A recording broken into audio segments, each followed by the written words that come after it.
नमस्कार, मी सुशांत गाडसावळीकर. न्यूज माझा महाराष्ट्रमध्ये आपले स्वागत. पाहूया आजच्या ठळक बातम्या.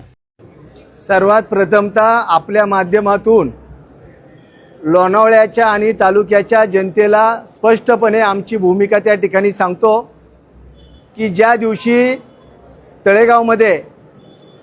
तळेगाव दाभाडे नगर परिषदेच्या फक्त पातळीवर त्या ठिकाणी युती करण्याच्या संदर्भात शिक्कामोर्तब केलं होतं, असं मी स्पष्ट भूमिका तळेगावमध्ये झालेल्या पत्रकार परिषदेच्या माध्यमातून त्या ठिकाणी सांगण्यात आलेली होती.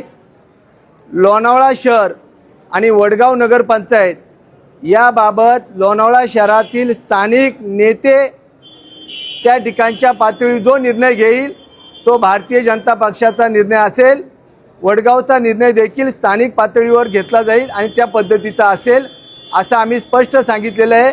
या संदर्भात आमची भूमिका पहिल्यापासून स्पष्ट आहे. लोणावळ्यातल्या कार्यकर्त्यांचं आणि लोणावळ्यातल्या जनतेची दिशाभूल होऊ नये, चुकीच्या पद्धतीचं वक्तव्य होऊ नये, या ठिकाणी आम्ही म्हणून ही स्पष्ट आमची भूमिका त्या ठिकाणी सांगितलेली आहे. आणि याबाबत आम्ही कार्ड कमिटीला पूर्ण अधिकार दिला होता. लोणावळ्याच्या कार्ड कमिटीने घेतलेला निर्णय हा अंतिम आहे. पूर्णविराम मिळालेला पहिल्यापासूनच आहे, त्याची कुठेही चर्चा यापूर्वी झालेली नाही. लोणावळ्यात या संदर्भात संभ्रम नसावा.